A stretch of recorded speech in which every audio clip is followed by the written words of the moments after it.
Once, in a quiet village surrounded by dense green forests and winding rivers, a wise monk lived atop a small hill. Villagers often visited him, seeking guidance and solace. The monk was known for his calm and gentle nature, always welcoming those in need with warmth and kindness. One day, a young man from the village climbed the hill to visit the monk. He was troubled, weighed down by feelings of frustration and sadness. Life had not been easy for him. His family was poor. His work was hard, and he felt misunderstood by those around him.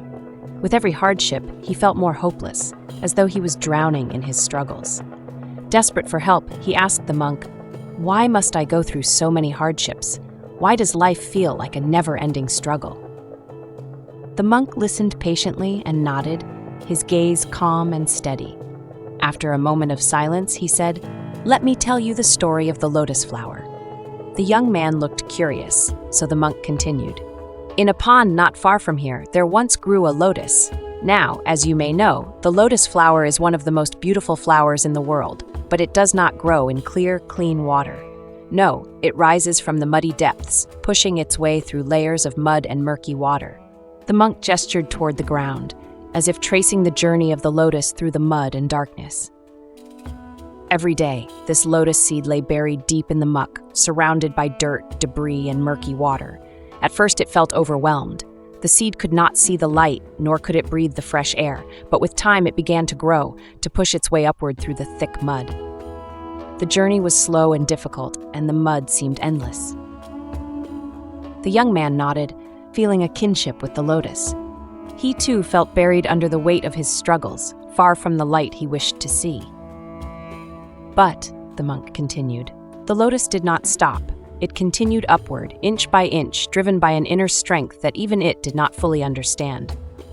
Finally, after pushing through the muck and the muddy water, the lotus emerged into the open air. And there, in the light of the sun, it blossomed into the most beautiful flower, a symbol of purity and grace." The monk paused, allowing the image of the blooming lotus to settle in the young man's mind. "The lotus is beautiful," the monk said, "not in spite of the mud, but because of it. It is the mud, the struggle, that gives the lotus the strength and resilience to grow. Without the mud, it could never reach the surface, could never bloom into the pure, radiant flower it is." The young man looked down, thoughtful. "But my struggles feel endless, like I'll never reach the light. How can I know if I have the strength to rise above it?"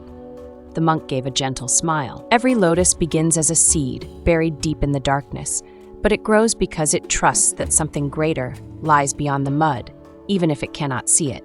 Just as the lotus pushes upward, you too can rise above your hardships. In each challenge, you have an opportunity to grow stronger, to become more resilient." The young man thought about the monk's words. He had spent so long seeing his struggles as obstacles that he hadn't considered them as part of his growth. He looked out over the pond, imagining himself as the lotus rising through the mud. "I think I understand," he said slowly. "Maybe my challenges are like the mud, shaping me, giving me the strength to grow. Perhaps they're not here to bury me, but to help me rise." The monk nodded. "Exactly. You may not be able to change the mud around you, but you can choose to grow through it. Each time you face hardship, remember the lotus. Remember that beauty and strength come not from avoiding struggle, but from facing it, growing through it." The young man felt a weight lift from his heart. For the first time, he saw his challenges not as obstacles, but as the very thing that would help him grow. The monk's words filled him with a quiet strength, and he thanked the monk sincerely. As the young man made his way back down the hill, he noticed the world around him seemed brighter. Though his struggles remained, he felt a new sense of purpose. He was no longer afraid of the mud, for he knew that, like the lotus, he had the strength to rise above it. So the moral of the story is like the lotus. We grow strongest when we rise through our struggles. Adversity is not meant to bury us, but to shape us, teaching us resilience and grace. When we trust in our own ability to rise above hardship, we too can bloom in the light. Thank you for watching.